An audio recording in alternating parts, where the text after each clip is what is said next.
السلام علیکم ناظرین و سامعین، ایک نئی ویڈیو کے ساتھ حاضر ہوں۔ ویڈیو کا ٹائٹل آپ نے ملاحظہ کر لیا ہے، یہ عبرت کی جا ہے، تماشا نہیں ہے۔ جی ہاں ناظرین، یہ دنیا ہے ہی ایسی۔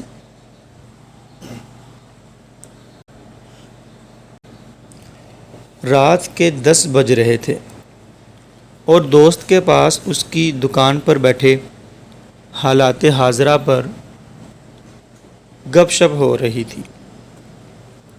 فون کی گھنٹی بجی تو دیکھا کہ نیازی صاحب کا فون ہے، تو خیال آیا ضرور کوئی ضروری کام ہوگا۔ ویسے تو نیازی صاحب اس وقت فون نہیں کریں گے۔ فون اٹھایا تو نیازی صاحب بولے، مصعب بھائی اسپتال تو آ جائیں۔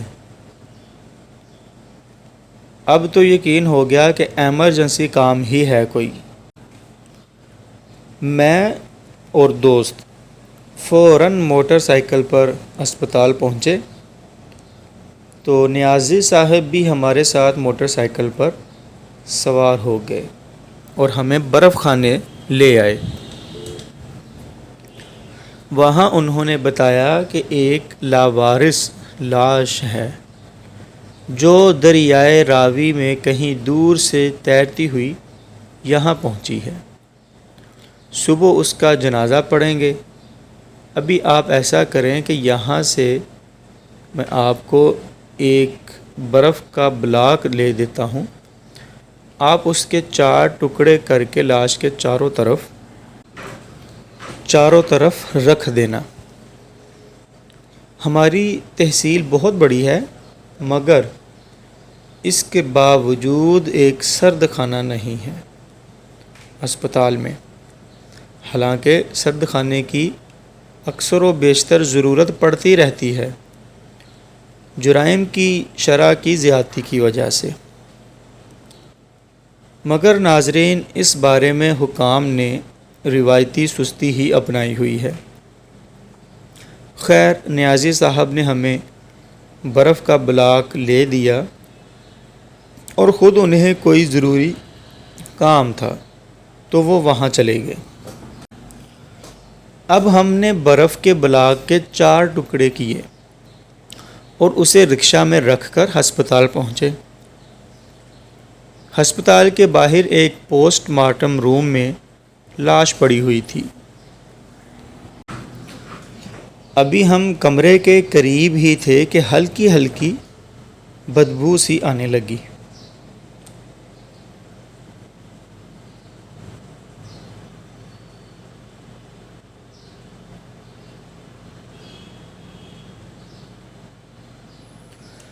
اب ہمیں اندازہ ہو گیا کہ ہم کس مصیبت میں مبتلا ہونے والے ہیں۔ خیر، یہ مصیبت کا لفظ اس لیے استعمال کیا کیونکہ پہلے کبھی اس طرح کے کام سے واسطہ نہیں پڑا تھا۔ اب ذمہ داری تو جو لگ چکی تھی وہ تو ادا کرنی ہی تھی اور کام بھی نیکی کا تھا۔ سو میں نے اور میرے دوست نے ہمت کر کے دروازہ کھولا اور برف کا بلاک ایک ایک کر کے دروازے کے قریب لا کر رکھ دیا۔ اب باری تھی لاش کے ارد گرد برف لگانے کی۔ اب اس کی ہم میں ہمت نہ تھی۔ باقی ماندہ ہمت نے بھی یوں جواب دیا کہ لاش کو جس کپڑے سے ڈھانپا گیا تھا، پہلے تو اس میں سے صرف اس کا بہت پھولا ہوا پیٹ نظر آ رہا تھا، مگر ایک دم سے ہمیں اس کے دونوں بازو کپڑے سے باہر نظر آئے جو انتہائی خراب حالت میں تھے۔ انگلیاں کٹی تھی، شاید کیڑے وغیرہ دریا میں اسے کھا چکے تھے، اور باقی بازو کی حالت اس قدر بری تھی کہ بیان کرنا ممکن نہیں۔ اب ہماری ہمت جواب دے گئی، مگر برف لگائے بغیر لوٹنا انتہائی نامناسب فعل ہوتا۔ سو ہم نے اب کی بار بچی کچی ہمت سمیٹی اور پاؤں سے دھکیل کر برف کے 4 ٹکڑے چارپائی کے نیچے رکھ دیے۔ مگر اس قدر شدید بدبو تھی جو ناک کے اندرون تک کھلبلی مچا چکی تھی۔ اب ہم اسپتال کے پوسٹ مارٹم روم کا دروازہ بند کر کے لوٹ رہے تھے کہ پولیس والے نے درخواست کی کہ بھائی جو اینٹیں دروازے کے آگے پڑی تھی انہیں دوبارہ لگا دیں، نہیں تو رات کے وقت کوئی چیز اندر گھس جائے گی۔ اس درخواست کو ہم نے مان لیا اور دروازہ صحیح سے بند کرنے کے بعد ہم گھر کی طرف پلٹے۔ مگر ان 2 گھنٹوں کے دوران میرے دماغ میں بہت سارے خیالات اور سوالات جنم لے چکے تھے، اور بدبو جس کا تجربہ زندگی میں پہلی مرتبہ ہوا تھا میرے لیے ناقابل فراموش تھی۔ رات کے 1 بج رہے تھے مگر میں بدبو کی وجہ سے بے چین ہو رہا تھا۔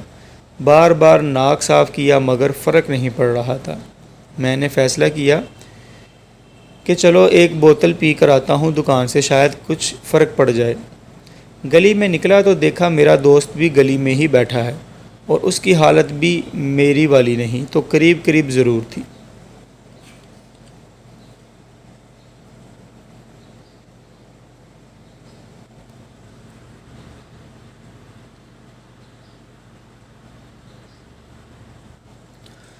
اب ہم دونوں نے بوتل پی اور کچھ آدھا گھنٹہ کھلی ہوا میں چل پھر کر گھر لوٹے، مگر نیند کا نام و نشان بھی نہ تھا۔ ذہن میں خیالوں اور سوالوں کی بوچھاڑ تھی جو مجھے اندر سے بار بار ہلا رہی تھی۔ کون ہوگا یہ؟ کتنے دن پانی میں رہا ہوگا؟ کس علاقے سے آیا ہوگا؟ ہمارے صوبہ سے بھی اس کا کوئی تعلق ہوگا کیا؟ اس کے گھر والے یقیناً اس کی تلاش میں ہوں گے، وہ اس کے انتظار میں ہوں گے، وہ یقیناً اس کی راہ تک رہے ہوں گے۔ کیا کبھی اس نے سوچا بھی تھا کہ یوں اتنی دور کسی اسپتال کے ایک گندے سے کمرے میں میری لاش ساری رات پڑی رہے گی؟ اس کو صبح یہاں ہی قبرستان میں دفنا دیا جائے گا۔ اس کے گھر والے کبھی جان بھی پائیں گے کہ وہ یہاں دفنایا گیا ہے یا اس کی قبر ہے یہاں؟ شاید نہیں۔ یہ سارے سوالات میرے لیے بے چینی کا باعث بنے ہوئے تھے، اور میں اپنے رب سے دعا مانگنے میں مصروف تھا کہ اے میرے رب، میں اس طرح کی موت سے تیری پناہ چاہتا ہوں۔ میری موت ایمان پر اور تیرے رستے میں آئے، اور جب نکلے تو ہر طرح کی آزمائش سے محفوظ فرما لینا۔ اس ہی کیفیت میں نہ جانے کب نیند آ گئی اور میں سو گیا۔ موبائل کی گھنٹی پر ہی میری آنکھ کھلی۔ میں نے فون اٹھایا تو نیازی صاحب کی آواز تھی۔ مجھے ایک دم سے اندازہ ہو گیا کہ ضرور جنازہ کے لیے ہی فون ہے۔ نیازی صاحب نے پوچھا کدھر ہیں؟ تو میں نے جواب دیا کہ گھر پر ہی ہوں۔ تو بولے جنازہ پڑھنا تھا، یاد نہیں رہا آپ کو؟ چلیں آ جائیں، میں آپ کو لے لیتا ہوں۔ میں نے کافی بہانے کیے مگر نیازی صاحب لینے کے لیے آ ہی گئے تو مجبوراً جانا پڑا۔ اب وہاں پر میرے علاوہ بھی 6 لوگ موجود تھے۔ پہلا مرحلہ تھا کفن کا۔ چونکہ لاش انتہائی خراب ہو چکی تھی تو غسل ممکن نہیں تھا۔ وہ تو شکر کہ نیازی صاحب نے 2 گورکن بلائے ہوئے تھے۔ اب ان دونوں نے اور نیازی صاحب نے کفن پہنانا تھا۔ وہ لوگ اندر کمرے میں چلے گئے اور میں باہر انتظار کرتا رہا۔ ایک دم دونوں گورکن تیزی سے کمرے سے باہر نکلے اور اپنے منہ سے ماسک اتار کر کھلا سانس لینے لگے۔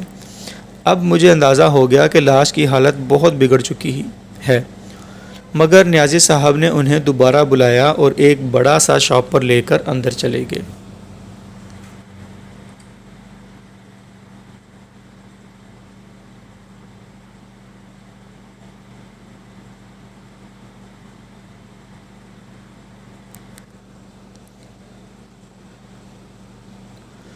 جس سے اندازہ ہوا کہ لاش کو بنا شاپر کے نہیں اٹھایا جا سکتا۔ لاش مکمل گل سڑ گئی ہے۔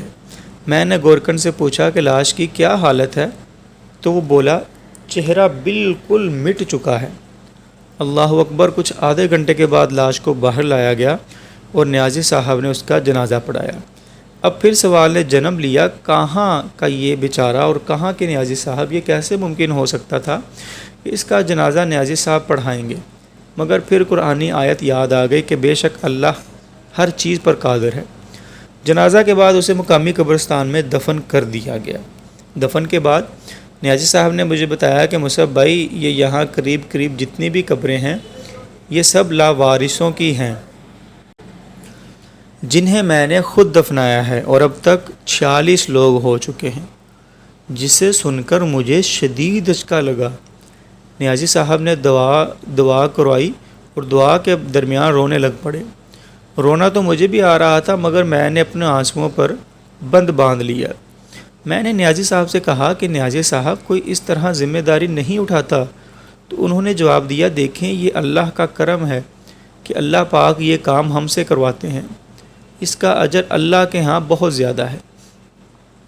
اب باعث عبرت بات تو ہمارے لیے ہے، وہ یہ ہے کہ یہ نوجوان بھی کچھ روز پہلے تک اپنے اہل و عیال کے ساتھ بہترین زندگی گزار رہا ہوگا، دوستوں کے ساتھ ہماری طرح خوش گپیاں بھی لگاتا ہوگا، گھر والوں کی آنکھوں کے لیے باعث مسرت بھی ہوگا۔ یقیناً یہ نوجوان کچھ روز پہلے تک بالکل ہماری طرح ہی اپنے انجام سے بے خبر زندگی گزار رہا ہوگا، اور اسے بالکل کسی بھی قسم کی کوئی بنک نہیں ہوگی کہ اس کے ساتھ کیا ہونے والا ہے، اور یقیناً کچھ روز پہلے تک یہ نوجوان اس دنیا کے کھیل تماشے میں مگن اور اس دنیا کی رعنائیوں میں کھویا ہوا ہوگا۔ یقیناً اب اس کے اہل و عیال شدت غم سے اور کرب کے لمحوں سے گزر رہے ہوں گے، اور اس کے انجام سے بے خبر اس کی واپسی کی راہ تک رہے ہوں گے۔ یہ شاید اب تک معتبر لوگوں میں شمار ہوتا ہوگا، مگر موت اس کی بے نامی پر آئی، اس کو آخری وقت پر اپنے عزیز و اقارب کی قربت بھی میسر نہ آئی، اور شاید باقی 45 کی طرح اس کے گھر والے بھی کبھی اس کی قبر نہ تلاش کر پائیں گے۔